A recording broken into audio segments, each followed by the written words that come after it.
Okay. All right, gang, check it out. Check it out. As promised, man. As promised, I got Mr. Alex Cortes from Macabre L.A. on the phone. Alex, how you doing, man? I'm doing fine, Billy. It's an absolute pleasure to be on your show again. Yeah, man. It's been a while. It's been a while, man. Thanks for coming back. Yeah, no problem, man. I'm down to do it anytime you're down to do it, but it takes what it takes. It's all good. Right, man. So, geez, it's probably been a year or more since we last talked, man. Tell us what's been going on with the band since then. Not a whole lot, be honest with you.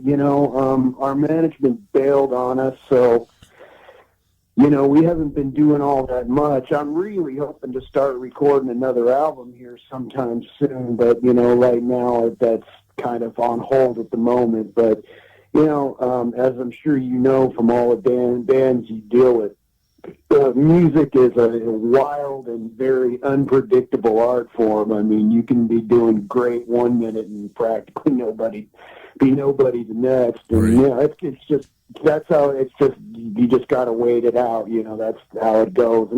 Unless you're at like status, big status. I mean, obviously Metallica or Iron Maiden don't got to worry about it, but the rest of us, it's always, an up and down kind of process. Right. No, I hear you, man. I hear you. And, like it's a shame. It's like that, man. It seems like a lot of people outside the band, managers, promoters, whatever, they're not necessarily in it for the band, but for themselves. Yeah. Oh, dude, fucking Jesus, that's an understatement of the year. Yeah, well, see, the thing is, and I certainly don't expect anybody to feel sorry for me, but, generally when we, you've seen all the different representation of rock musicians, like in movies and on TV. It's always really negative. They're mean, they're selfish, they're irresponsible, they're drug addicts, they're alcoholics, like movies like Airheads. Right. Did I hang up on you again? Yeah, that's all right, man. That's all right. I'm sorry. I'm trying not to do that. I'm trying to hold the phone away from my face so it doesn't happen. I'm older. I didn't grow up with cell phones, so these things, so I apologize. I apologize about that. But what I was saying was,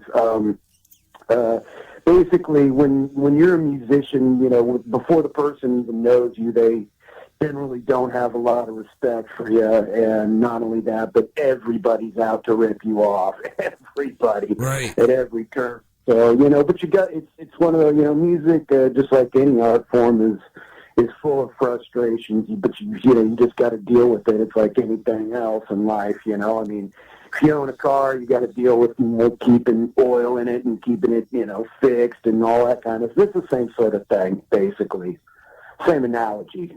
Right. No, exactly, man. You nailed it. If you're not, you put in what you get out. That's basically. Yeah. Or you get out what you put in. That's what I meant. You get out what you put into it. Well, hopefully, because sometimes you put in more than you get out, but it's just one of them kind of things. I mean, over the years here and there, I'll be honest, I've tried to walk away from music a couple times, just out of sheer frustration and whatever else, and I can't do it. Shit. It's like, it's like a bad relationship. You'll keep going back to it. Although it's not exactly like a bad relationship. It sort of is. It's just one of them things that, just totally, once you're sucked in, you can't just walk away from it. It ain't that simple. Right. No, I hear you, man. I hear you. Dude, so, why don't you give the listeners a little history on the band? I know when I first met you online, man, the band was called Audio Nor back in the day, and you changed it. Yeah. Yeah, so give us what was that all about, man? Well, okay. Pretty much this band is more or less, I'd say, pretty much been going since about 2001, this particular, incarnation, because I was in various bands over the years here and there, and I wanted to call the band L.A. Noir. And in case anybody out there listening doesn't know what noir means, it refers actually to a period of film, not music, but it refers to a period of film that's like the kind of the dark side of life, detective stories and that sort of thing. Mostly like from like the 20s, 30s, 40s, and 50s. Mostly that's what it generally refers to. So anyway, I wanted to call the band L.A. Noir, but none of the other dudes I was in bands, they didn't like the name, so it never got used. So in 2001, I met my buddy Joe, and me and him got to talking, and anyway, one thing led to another, and we ended up recording the album, the first one, Twilight Aftermath, and I thought, well, shit, I am the band at this point. I'm calling it whatever I want. Anyway, so I called it L.A. Noir, and it was called L.A. Noir for a while. But then, first of all, James Elroy, who, in case anybody doesn't know, wrote L.A. Confidential, the book, and which was later made into a movie and whatnot. Well, he wrote a book called L.A. Noir, and I thought, well, that kind of sucks, but, fuck him, he can sue me if he wants. But then, shortly thereafter, a very internationally famous and popular video game come out called L.A. Noir, and I'm like, oh, well, shit. Everybody's going to think I named the band after the frickin' video game, which ain't true. I actually had that name years before the fact. But so anyway, I ended up changing it. And so I wanted to keep the noir thing because I thought it was, cool. So I changed it to Audio Noir. Well, anyway, so it was Audio Noir for a while, and then I discovered there was this dude over in Germany who makes this kind of rave music, and his band deal, I don't know if I wouldn't consider that a band, but anyway, he makes like dancey sort of weird rave music, and his band's called Audio Noir, and every fucking time I'd put in that name, on a computer, his shit would pop up and mine never would. And then on top of that, then you had Audio this and Audio that 90s band Audio Slave, and then not only that, but on the internet I started seeing the term noir popping up every frickin' where. There was like 3 different radio shows with that name and called Audio Noir. So I'm like, well, shit. Okay, so then I thought, well, noir isn't. So what is at least kind of similar to that? And the answer is Macabre. And so I brought back to L.A., and the rest is history. And there's actually a fairly well-known band called Macabre, not Macabre L.A., they're just Macabre. Right. And I guess they're fairly well-known or whatever, but I'm not changing the frickin' name again. They can sue me if they want. Awesome, man. Awesome. Stick to your guns, dude. That's it. That's right? the long-winded story behind the name of the band. Probably more info than you needed, but anyway. No, man, that's the long and short of it, right? Yeah, except in that case it was long. But, don't know if there was a lot of short in there, but yeah, the long of it, yes, that it definitely was. Oh, that's all good, man. It's all good, dude. So, the songwriting, man. Now, you stated that, this is your band. So, does that make you the primary songwriter, or would you say it's a group effort? Oh, no, I write everything. The dudes I play with, they just play live. What do you call it? No, it's my child all the way, 900%. I write everything, all lyrics, all the music. I do all the artwork. It's my deal all the way. Basically, people, this may sound, some people might hear this and think it sounds arrogant or whatever, but what do you call it? Basically, I am to Macabre L.A. what Trent Reznor is to Nine Inch Nails, or what Lemmy was to Motorhead. It's really kind of almost a one-man band. But yeah, I do everything, whole 9 yards. It's all me.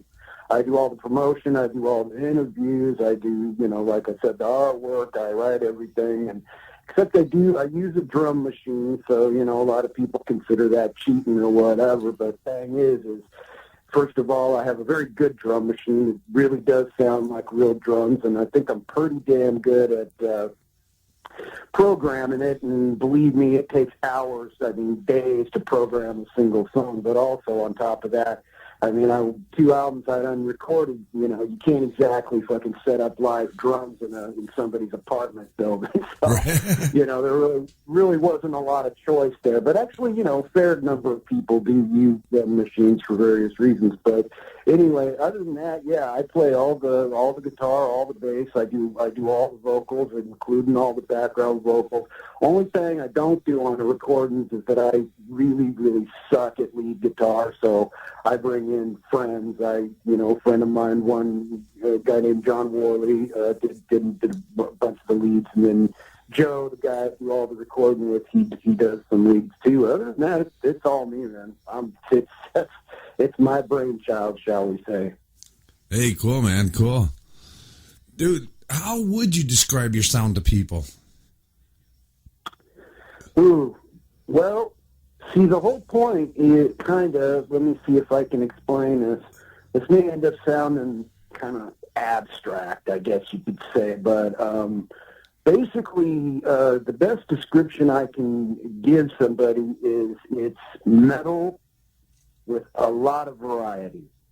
And the best analogy I can give is like I was listening to an interview with the Reverend Horton Heat, who I love, and they were asking him, do you consider yourselves a rockabilly band? And his answer, I thought, was really great. He said, well, the foundation of it, fundamentally, yes, it is a rockabilly band, but from there it branches out into a whole bunch of other stuff, you know. And I would say the same thing about Macabre L.A. It definitely is a metal band. I don't know, speed metal, power metal, whatever you want to call it, but you know, that is like the jumping off point. That's like the diving board, if you know what I'm saying. Right. From there, it spreads out into all kinds of other shit, and there's, you know, different kinds of metal, different forms of metal. Some of it, some of it's like almost punk.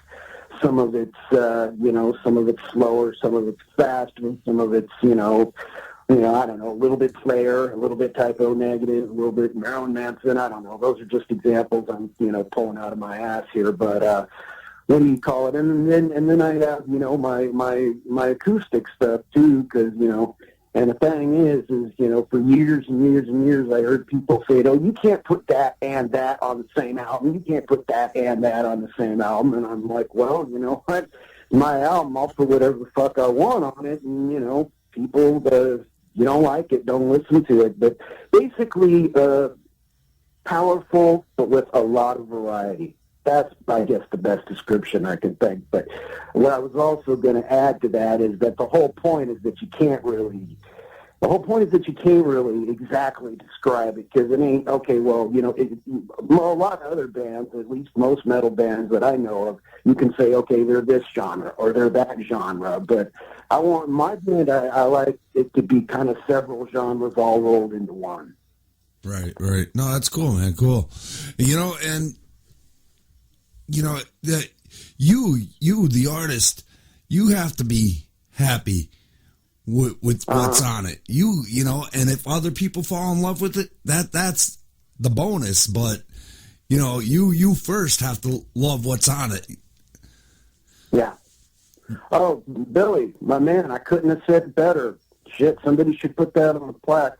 Yeah, before anything else, you got to, some people can write for, like, a specific purpose. Like, I don't know, you remember, like, the old hack writers, like, say, Neil Sedaka or Neil Diamond in his early days. They were just kind of pumping out generic tunes that they thought would be hits for other artists.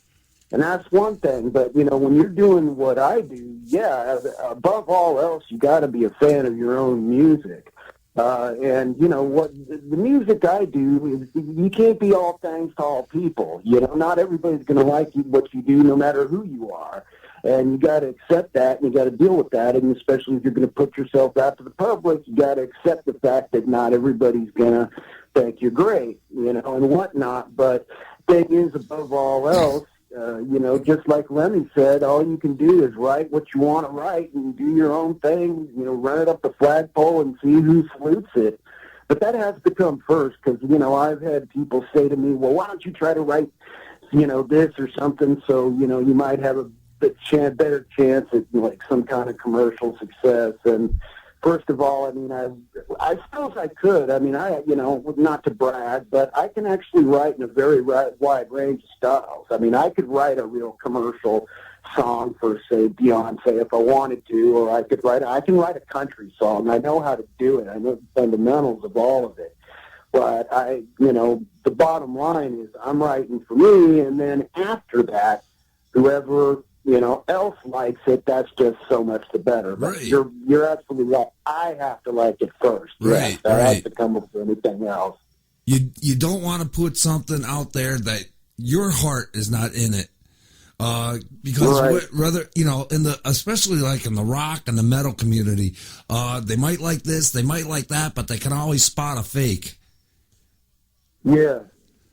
Sure. Well, and not only that, but the other thing is, too, is that, like I was saying, I mean, I see, like, these people who, for example, this really isn't germane to, like, music, but I see these people, like, that put videos up on YouTube and whatever, and they get so fucking freaked out whenever they get, you know, nasty messages or somebody saying, yeah, this really sucks, and they get so freaked out about it, but to me, you got to go into it knowing that. It's like like if you're gonna, you know, if you're gonna say you want to say you want to be one of them dudes who ride dirt bikes for a living. Well, you know there's a certain amount of danger involved, and that's kind of a stupid analogy, but it's the same. Oh, we lost Alex again. Oh, I'll get him back.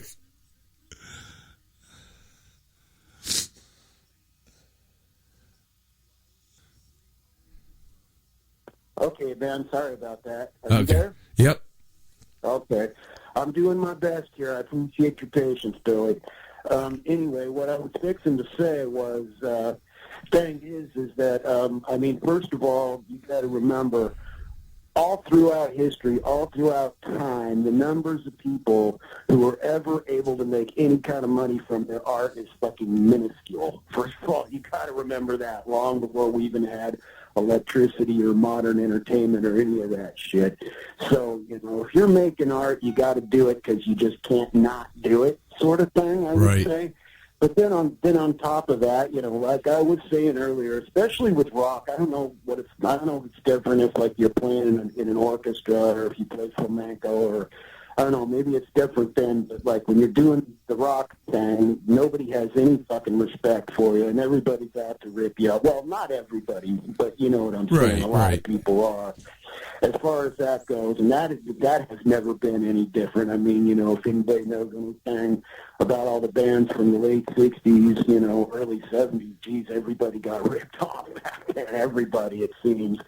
But what I was going to say was, and then on top of that, the competition is just fucking insane. I mean, especially now, you know, everything good got a downside to it, and I love the internet. I think the internet's wonderful, and especially because I didn't grow up with it, so I really love it. But there's a huge downside to that, and that is that, you know, your competition now used to pretty much, as far as, you know, hard rock, heavy metal, whatever, used to pretty much only come from the UK and the US. Maybe a few bands here and there from mainland Europe, a few from Canada, a couple from Australia maybe, but, you know, your competition was pretty much American or it was British. Well, that's not true now. Now, I mean, there's a metal scene. There are metal scenes all over the world. There are bands coming out of Indonesia and Israel and Chile and everywhere else. So now it's just that much worse. Other thing is, too, is that, you know, I mean, the album I recorded was, you know, they're epics. Now, I'm not saying epic in terms of great. Hopefully they are, but I mean, what do you call it? I mean, if I had to go into a real, like, recording studio and make those albums, we're talking hundreds of thousands, maybe even millions of dollars. And me and my buddy, we done made that whole album right there in his living room on his computer. That's great. That's wonderful. And I'm pleased, I'm happier than a pig in shit that I even get the chance to do it. But that also means that now a whole lot of other people can do the same thing. Exactly. So, now your competition is just, it's so beyond anything anybody's ever had to deal with. But, and then there's all kinds of different shit, too. People can be flaky. Dudes quit. Sometimes dudes quit bands at the worst fucking possible time. And then your management, if you're not bringing in enough money for the company, because, it is a business, and that can go all frickin' haywire, and then a million things can go wrong at a gig. Hell, even if you're at, Iron Maiden level, things can go wrong at a gig. And, the challenges are pretty endless, I would say. Right. And that's, one thing I always talk about is the internet nowadays. It's a double-edged sword, man.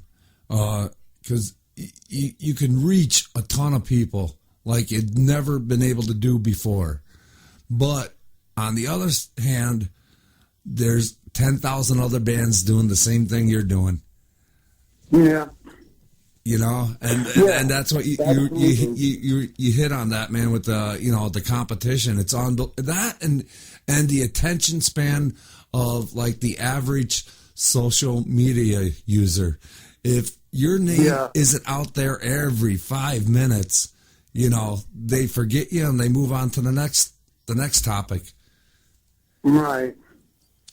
Yeah, well, the thing is, too, is you're absolutely right. I agree with everything you just said, but it's kind of like, people aren't hungry when they're fucking living at a grocery store. It's like, you can, like, say you go to a smorgasbord, okay, all you can eat, well, shit, you're going to get full at some point, and even I have to own the fact, I'm older. Even I have to own the fact that my attention span probably isn't what it used to be because, in fact, I know it ain't what it used to be because, I'm jumping from this and that and the other thing. And one minute I'm checking this out, next minute I'm checking that out, and blah, blah, blah. I'm even guilty of that myself. So, yeah, that does make it tough, and then not only that, I think that's why a lot of the, it seems like the big guys, the guys that are already, were already big before the internet, keep getting bigger, and small fries are having a much harder time getting their shot, Right. Exactly. Yeah. Yep. Dude, so live shows. Are you guys are you a live band, would you consider yourselves, or in what sense? You play out a lot, man? You play a lot of shows? Not nearly as much as I would like. That's another one that's really tough. Again, even their competition's pretty stiff, and especially here in L.A. People they don't realize that L.A. is not just the entertainment capital of the states. L.A. is the entertainment capital of the world. So it's like there's just everything. Competition in L.A. for anything having to do with the arts is fucking crazy. It's like New York City and London together times 50. And we're not just talking musicians, but actors and painters and chefs and all. So anyway, the point I'm making is trying to get gigs in L.A. Is really, really tough, especially if you're not like really, really, really well known. And then on top of that, see me, I'm picky insofar as I don't just jump at any opportunity that comes my way. There has to be a certain amount of acceptable risk, In other words, I'm not going to just hop in some rickety, shitty old band and, try to make it to Boston to play some gig, Right. I won't do it. So, We've played out, and we've had some great gigs, some phenomenal gigs. But I'd be playing every frickin' night if I had my way. So, we have done plenty of that, and I do think we are really, I mean, I know I'm biased, but I do think we are a really, really well-oiled machine on stage, and I won't have it any other way. I mean, if we're playing to 10,000 people or we're playing to 10 people, I don't give 1/10 of a fucking shit, man. I want the band to sound good. I don't care what the circumstances are.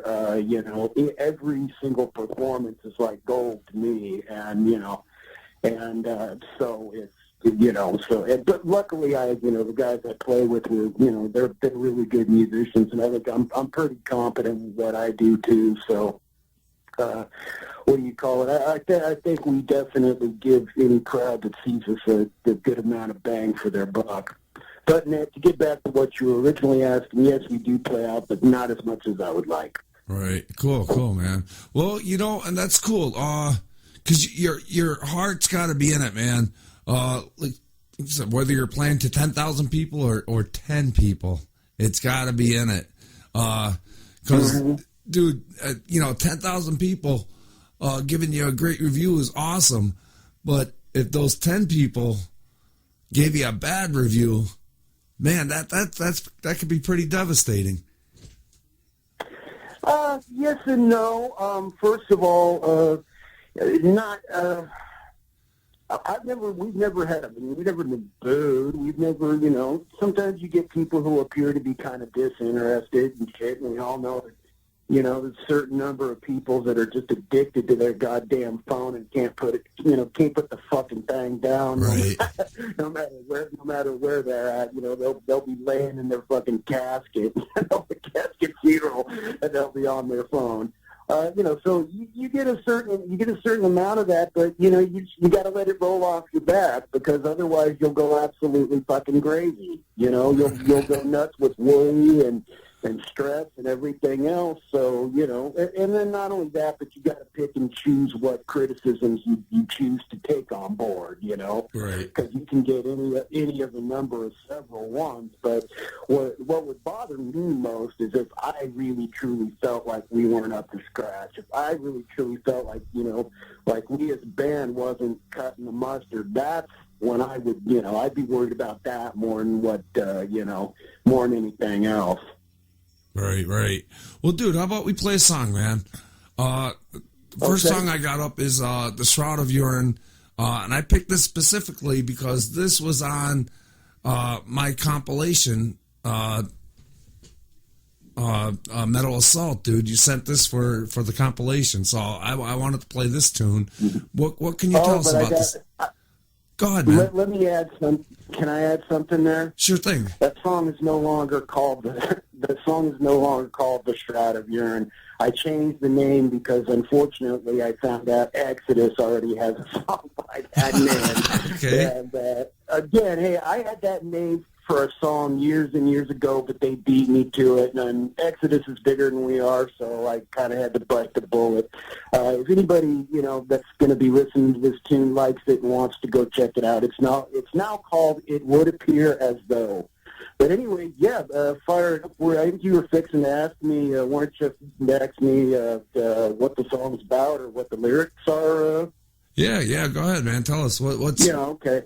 Well, basically, it's about It's a song about corporate greed, and these fucking capitalist pig pirates that are robbing our country blind, and they get away with it over and over again. And I think, in many respects, they're more of a threat to our national security than anybody in any foreign country. And to me, there's metal tends to deal with the dark side of life because that's what fits the music. But I mean, to me, there's very few things more evil than that. I mean, you taking every dime from an old person that has nothing to live on, and so you can buy yet another yacht or yet another mansion. That shit makes me want to barf, and I can't think of nothing. Very few things can I think of more evil than that. So, and I had never heard anybody really write a song about it, and I actually wrote that tune, or I wrote the music some time ago, and the lyrics I wrote about 2009 when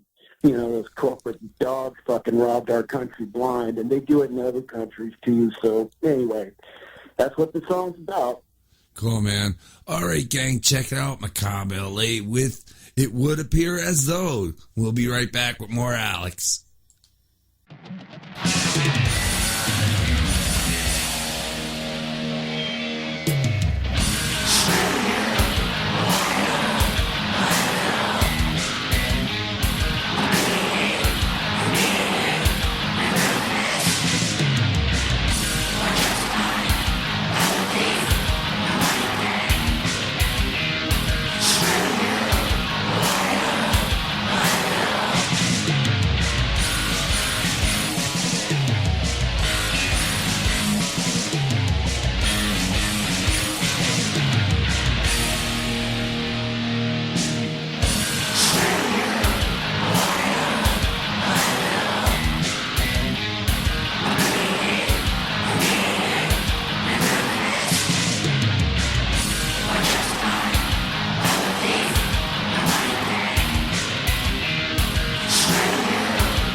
All right, gang, we're back with Alex, man. Dude, awesome tune. I did change the name of the song there. So it's all good, man. It's all, Okay. it appeared up on the stream there. It would appear as though, so.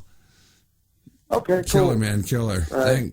Well, I had to tell you that because, if there's any chance that anybody's going, oh, I like that tune, let me go check it out, and they go on the Bandcamp and they don't see that, if there's any song on there called Shroud of Urine, then, that would be a problem. Right, but anyway. right. Cool, man, cool. So, Alex, man, tell us a little bit about yourself, man. When did you first get into music, man, and what made you want to do this? Well, I come from a musical family on my dad's side, not my mom's, but my dad's dad was from southern Spain, which is where flamenco comes from. And my dad's mom was Yaqui Indian from northern Mexico. So there was already a real strong musical tradition in the family. My uncles and aunts, my dad comes from a family of 11 kids. And like at least 4 of the boys play guitar. And the girls all danced, and they actually, used to do a flamenco kind of show. And they actually, were for their time, you're talking like the 50s, they were actually well known within that world. And my uncle Rene Heredia is considered the best American-born flamenco guitarist. So I had that background already, and I don't know, maybe it does run in the genes or whatever, but, I can't, I would have to go really far back to when I was like, I can't remember there was ever a time when I didn't love music. And, all kinds of music. And, the music that I liked as a kid, I still like it. I still like it now. There are Carpenter songs that I really like, and what have you. So music has always been a really strong thing with me. The first band that I ever really loved, and the band that I will always love more than any other in the whole wide world, is the Beatles. But I would have to say, even more than them, the band that really fucking made me want to be a rock star was Kiss. Yeah. And when I discovered Kiss, it was, I guess, about 76, a little after, about the time the Destroyer album came out. I was just a kid. I was like 7 or 8 years old. And, over and above, I did really, truly, genuinely love the songs. But more than that, the album covers, Right. the album cover for Destroyer. Me and my mom would go to the store, and at the time, department stores sold albums. And I would just sit there and stare at this album cover like I was watching a movie, and not only that, but not only that they wore makeup, but that the makeup itself looked so cool. The costumes were so fucking cool, and not only that, but to me, this was like 4 superheroes, but they actually played. This was actually a band. And that really, the Beatles will always be my number one, no doubt about it. I got the Beatles tattooed on my right arm. In fact, they'll always be first and foremost with me. But I think even more than that, it was really Kiss that kicked it into motion as far as me starting to fantasize about being a rock star and playing on stage and all that, like you do when you're a kid. Right, right. Well, those two bands are probably at the total opposite ends of the spectrum, but they're probably 2 of the most influential bands in history. Mm-hmm. Well, you see, the thing is I don't think the Beatles and Kiss are all that different. On the surface, they are.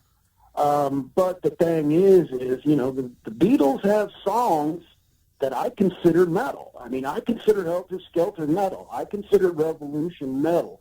I consider, I Need Mine and Happiness is a Warm Gun. I consider those songs metal. So the Beatles certainly did delve into that. But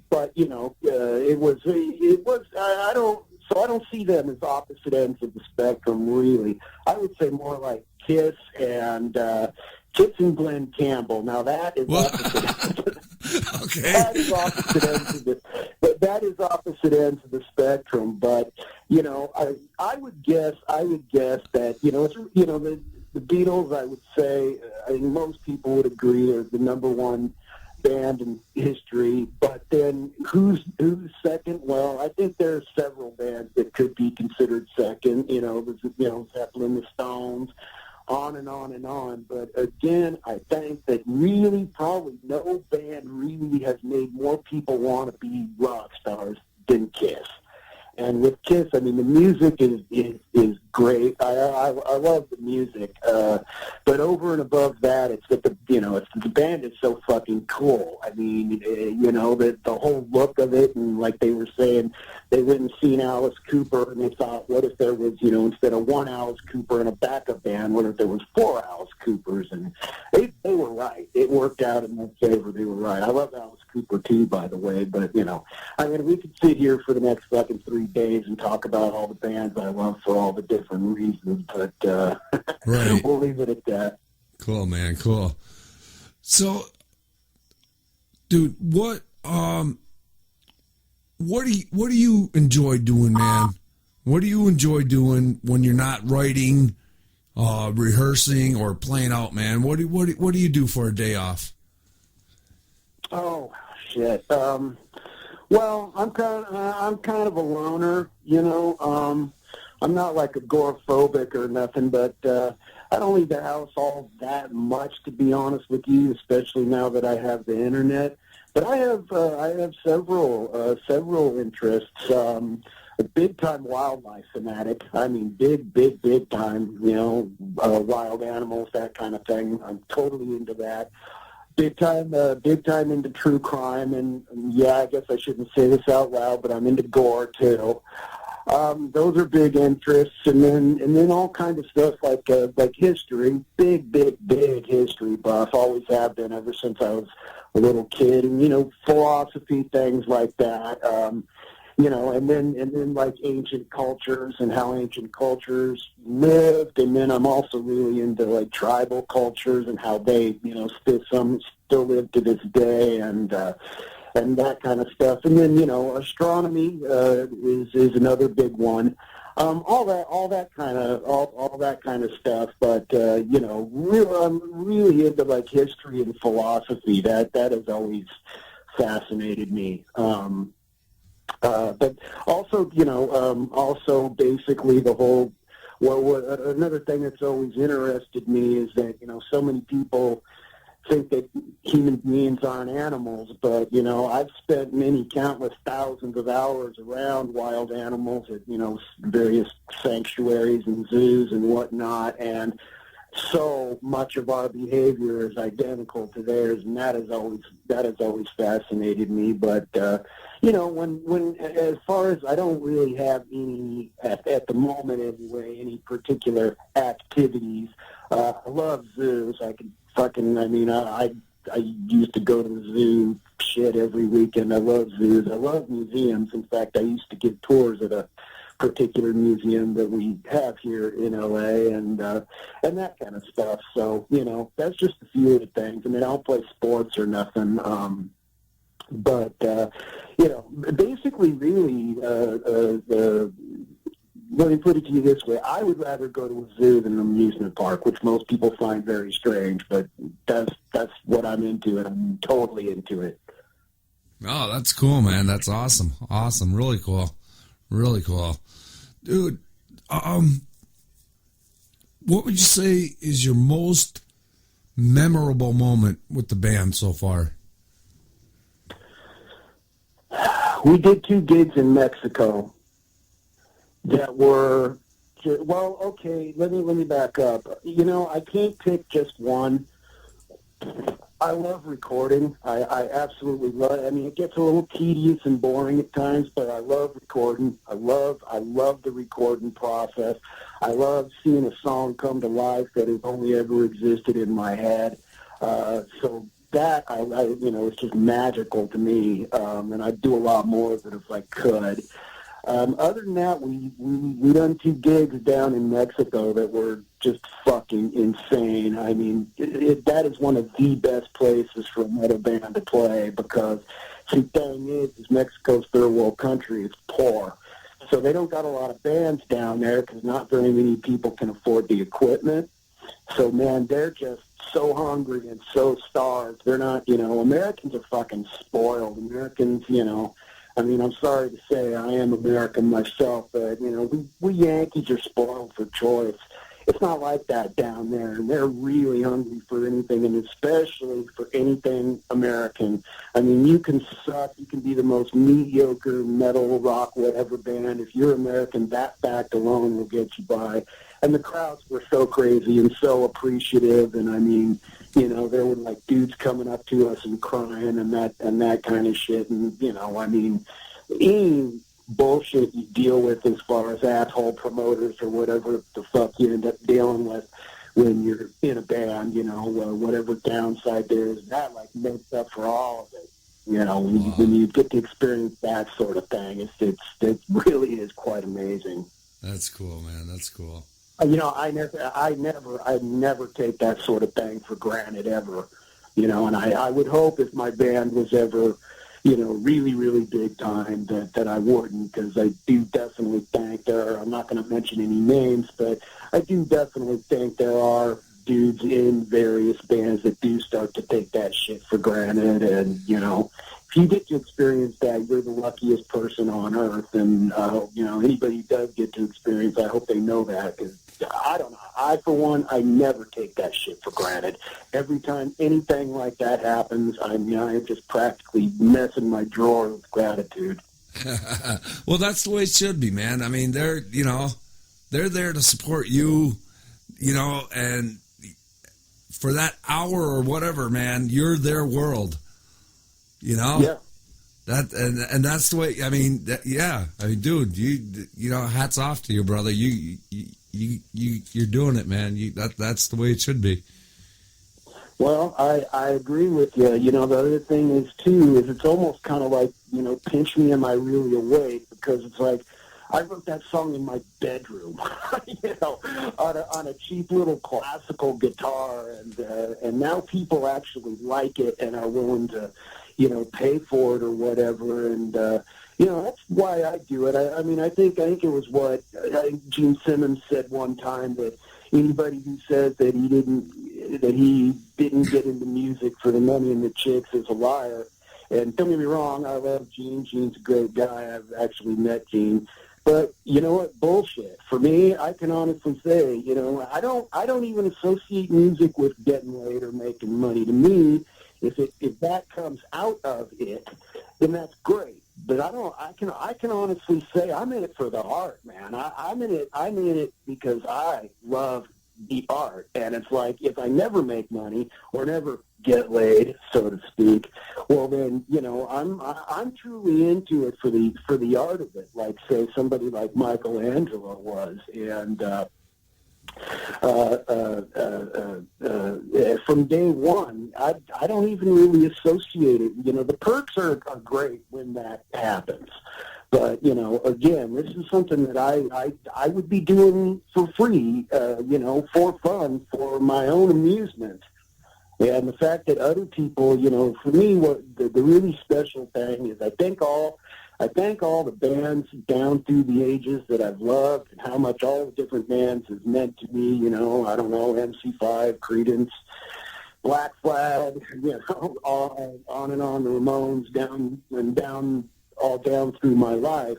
If I can bring somebody the same joy those bands brought me, then shit, man, that's why I get out of bed every day. That's what makes life worth living for me. Awesome, man. No, that's a great attitude, man. That's awesome. Dude, let's play another song. I got Pack Your Bags Up on deck. What can you tell us about the tune? Oh, Pack Your Bags. Okay, well, it's an acoustic protest kind of a song. Like 1, 2, 3, what are we fighting for?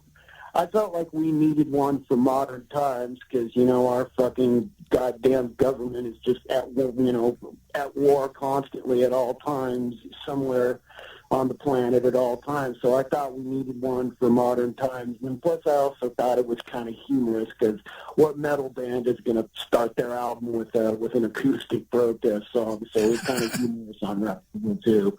So anyway, that's basically it. All right, man.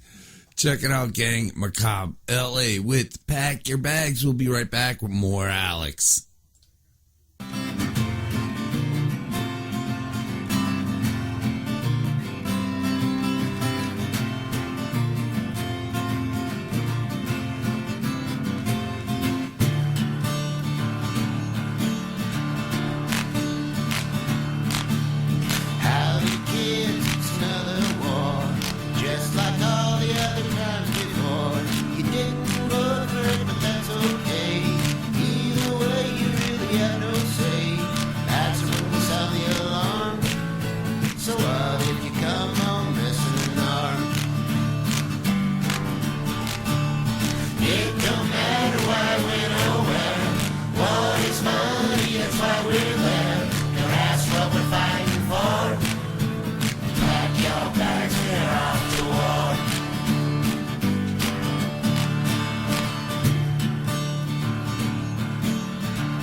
All right, gang, we're back with Alex Cortes. Dude, how's it going, man? Oh, I'm doing just fine. Same as always, I suppose, but just fine.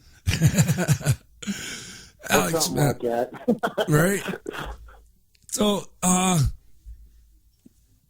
would you say you evolved musically or, I guess evolved since the first CD, man?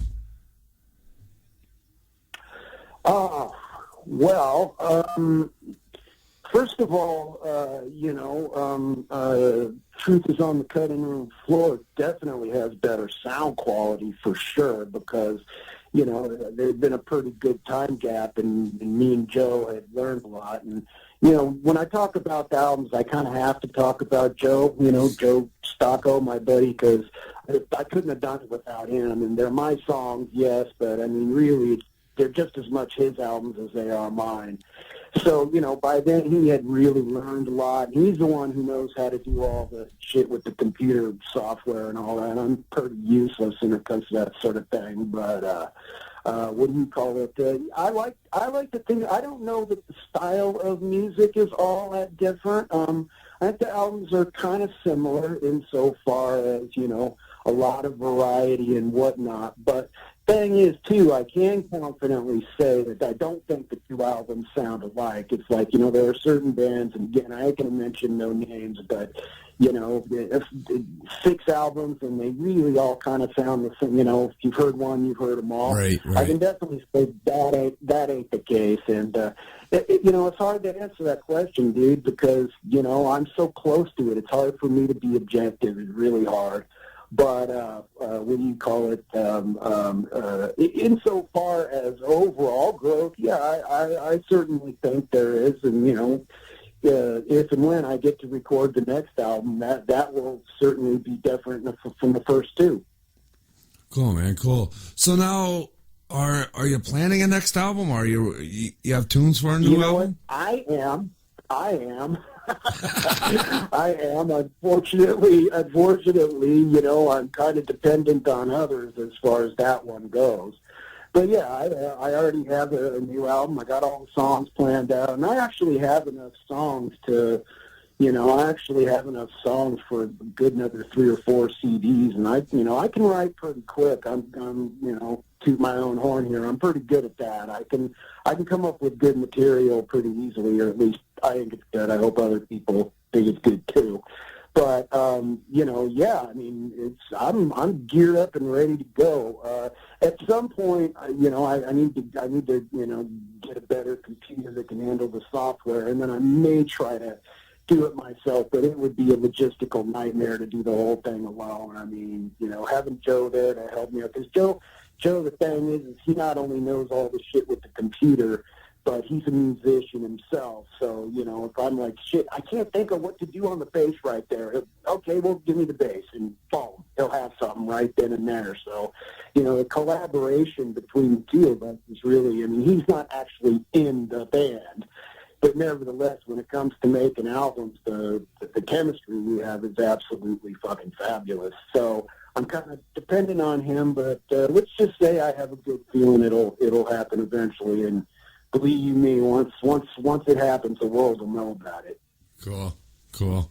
And we'll have you back when it does happen, man.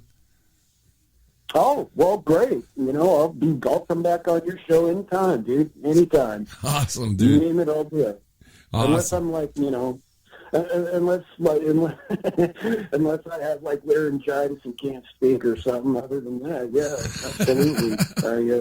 I enjoy being on your show very much, Billy. And no, I'm not just kissing ass. I sincerely mean that. Cool, thanks, man. I appreciate that. Thank you, dude.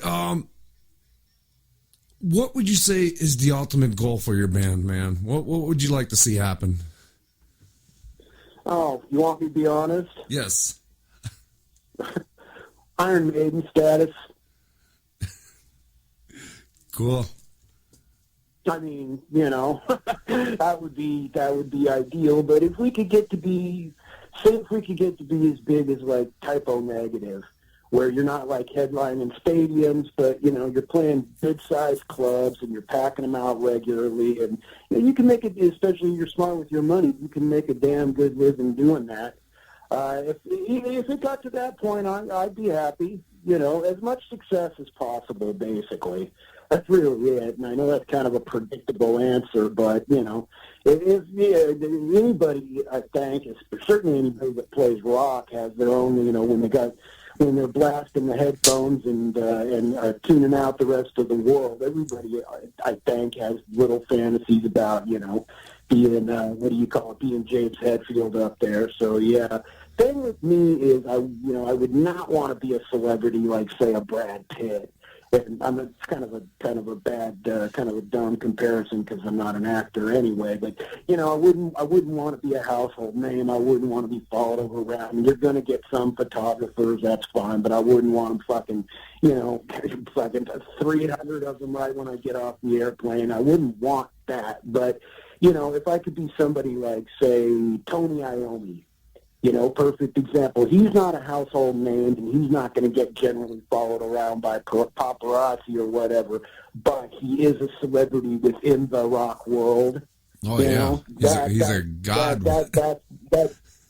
What? What's that? He's a god within the rock world. Oh yeah. That's what I would like. Right. You know, I wouldn't want to be a household name like fucking, you know, like Brad Pitt, but just to have a big name within the rock world. Yeah, right. that would really be something. Cool, man. That would be awesome.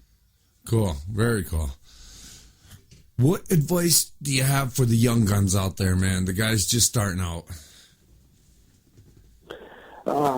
Well, I'm gonna be 100% honest here.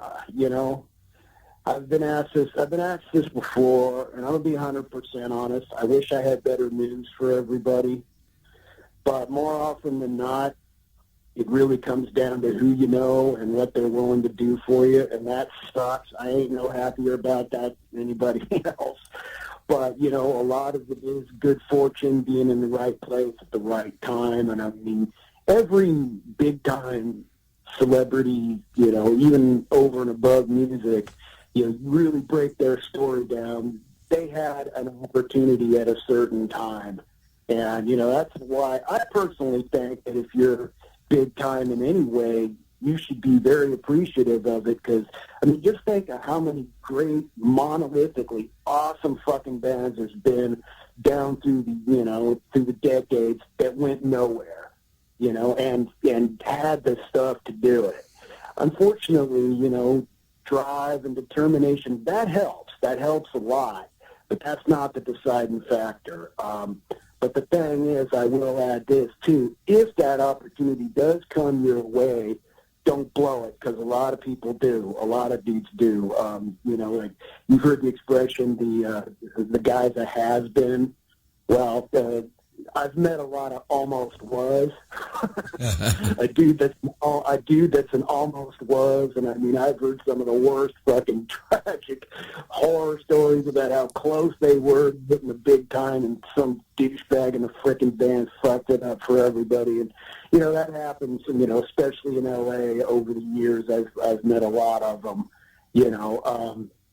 But, you know, over and above that, if that opportunity comes your way, don't fuck it up. Don't be like, you know, drinking and doing coke every night and, you know, blowing all your, where you get, you know, a management contract, you go blow all the money on fucking chicks and limousines, and, you know, not only that, but you're so fucking drunk and wasted all the damn time you can't even get a good take. That's what I would say.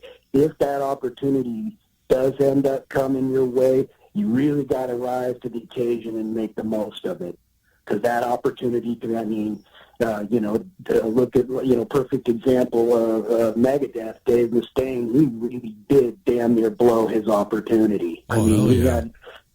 he had several times where, but somehow, you know, good fortune shined down on him, and he was able to pull out of it. But he was so close to totally blowing the whole thing so many times. That is what I would say. You know, it's like, you know, get drunk after the gig. Right. You know, do your coke after the gig, because you know you're getting paid. You're on salary. You're on a time clock basically when you're in that position, and you have certain goods that you got to deliver. The other thing I would say is, again, I'm not going to mention any names, but these bands that, like, you know, go on stage 3-4 hours late and whatever else, that is bull fucking shit. Now, those people are paying your salary. You owe it to them. Not only that, so few people down through history will ever get the kind of opportunity that you have.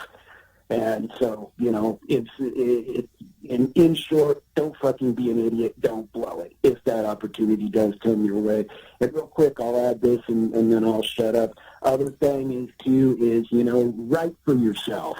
Write for yourself and hope somebody else likes it. Don't, you know, I would suggest, you know, because generally speaking, if you're trying to write like, okay, well, I know this will be popular because it sounds like Lady Gaga, you know, whatever, then chances are, first of all, it's not going to be popular. Second of all, your heart won't be in it.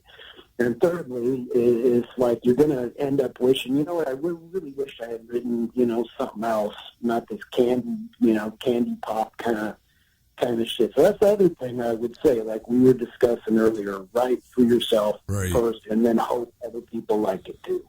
Awesome. Cool. Awesome advice, man. Awesome.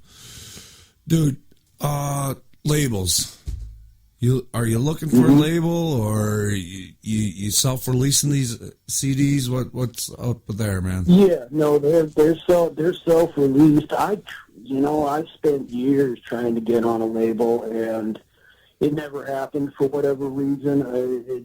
That's another sort of situation where you really got to be fortunate, and the right person has to hear your demo or your album or whatever it is that you did, because I mean, those fucking dudes are getting 150 submissions a week. That's another situation where you really got to get lucky and be fortunate. But absolutely, that would be a dream come true if I could get some label back, and that would be great. The other thing is too, though, is you got to really be careful, because you're signing away some seriously important shit, and I mean, you're so desperate and you want it so bad, right. But you really got to read the fine print, and not only that, but as much as it sucks, you really should take it to a lawyer and pay him his $300 an hour fee or whatever to look the fucking thing over and say, okay, this is a good contract, or this contract's bullshit. And, you really got to do that. You got to be careful, because I mean, you can get screwed in so many ways, and you're so desperate for it too. Right. That's the thing. You're vulnerable. You're extremely vulnerable for that, sort of opportunity. But you got to keep your thinking clear. But other than that, yeah, I mean, some kind of label backing would be shit. Yeah, I mean, I'm open to all offers. Damn right.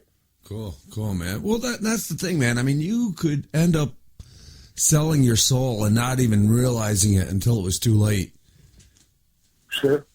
Oh, yeah. Well, you listen to, if you've heard all the horror stories, from the late 60s, early, 70s, I mean, and then fucking the Beatles got ripped off, Creedence got ripped off, Sabbath got ripped off. I mean, in fact, it just so happens, are you familiar with the song Walk Away, Renee? Yeah. Okay, that's my cousin singing on that song. No shit.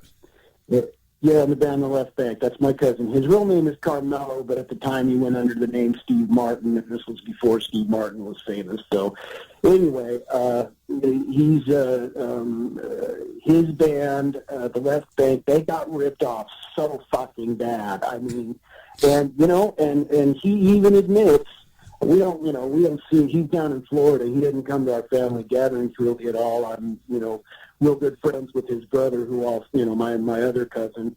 But they admit, we were drinking and doing drugs and just acting like we didn't have a care in the world. And meantime, this guy was just fucking screwing us with both fists.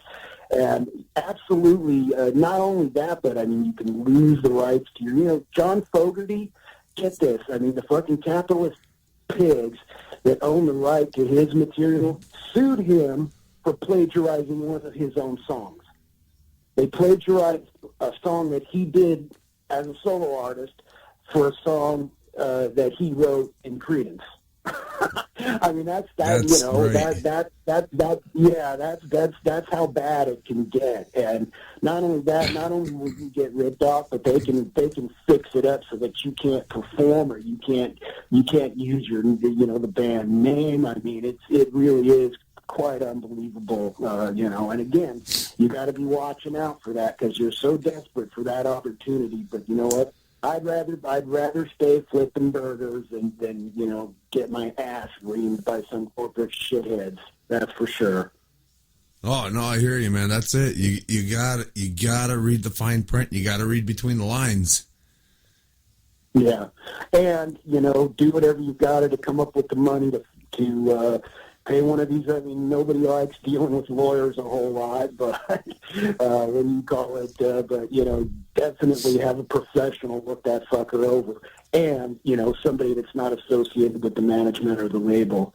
an objective third party, it's worth every cent because, you know, they'll find the loopholes and stuff, you know, and you got to do that no matter, you know, even if you can't afford it, you know, save your money for a couple months and then always not only read the fine print, but have somebody else read the fine print because, you know, all that legalese and all that jargon, all that industry terminology. I mean, even if you've been playing in bands for years, there's no way you can know what all that means. And, you know, they're counting on it. Unless you're lucky, sometimes you get lucky and the management of the label just so happened to be honest. And then you're cool. Yeah. You gotta really, what do you call it? You gotta be watching your ass all the time. And like I said, I'd rather be making albums on my own and sticking them up on Bandcamp and fucking flipping burgers than, you know, have no rights to my own music or whatever other horror stories can befall you. Exactly, man. You nailed it, Miro. You nailed it. 'Cause, dude, and above all else, you know, I think the biggest point I made there is you're desperate. We all are. You know, not the whole world, but, you know, we all want to make it. We all want success. You know, we all want to be fucking, I don't know, flying around on weird jets or whatever. You know, we all want that. You're desperate. You know, you can't help it, but you got to take a step back from that, no matter how painful or scary it is. You got to take a step back from it. You got to look at it fucking with totally open eyes. And have another set of open eyes on top of that. And it's tough. It's tough because, man, your instinct is, you know, where the hell do I sign? Right. Yeah. That's your instinct. Yep. But you got to fight it, you know? Yep. Exactly, man. Dude, let's see. Where can the listeners find Macabre L.A.?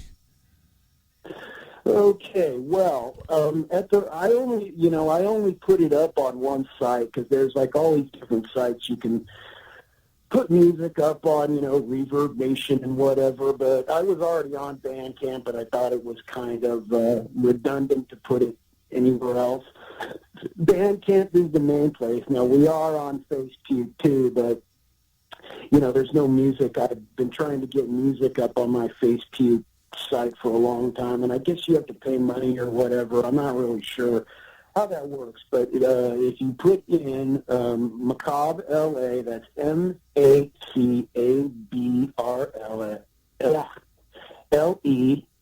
and then separate word L.A., all in capitals, and then you put Bandcamp, it should come up automatically.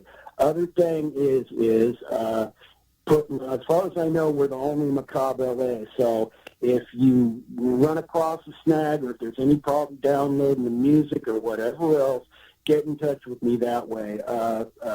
If it really, you know, you're really having problems with it, my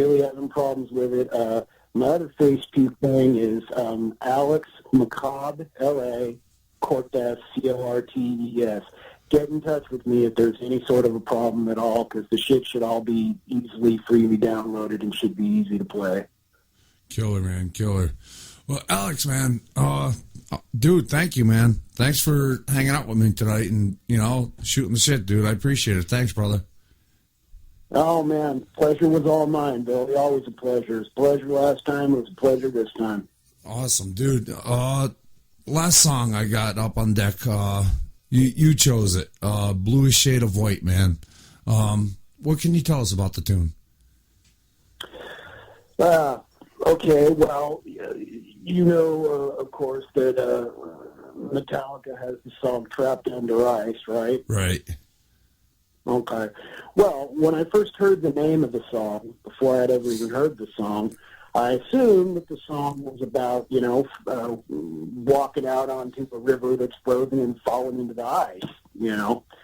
You know, you're from Pennsylvania. I'm sure that shit has happened in your area more than once. Oh yeah. Not to you personally, but anyway. So anyway, but then once I actually listened to the song and I read the lyrics, I found out it wasn't about that at all. I found out it was about cryonics, you know, being cryogenically frozen in the hopes that sometime in the future they can wake you up and cure your disease. So anyway, I thought, well, then shit, I am going to write a song about falling through the ice, and the whole song's all about that, just somebody's journey into the next world by falling through ice, and the whole story, basically. Cool, man, cool. Well, Alex, again, man, thank you, brother. I appreciate it, dude, and you're welcome back anytime, man. You know that. Okay, well, thank you very much, Billy, and I will definitely be in touch. We're buddies online already, so, yep. I will definitely keep in touch. And, yes, this was absolutely a pleasure, just like the last one was a pleasure. Great. Well, so hang on. Thanks for having me. Awesome, dude. Well, hang on one second. Listeners, check it out. Macabre L.A., Bluish Shade of White. That just about does it for me. I will see you next week. As always, be safe, stay well, and keep it metal. Bluish Shade of White from Macabre L.A.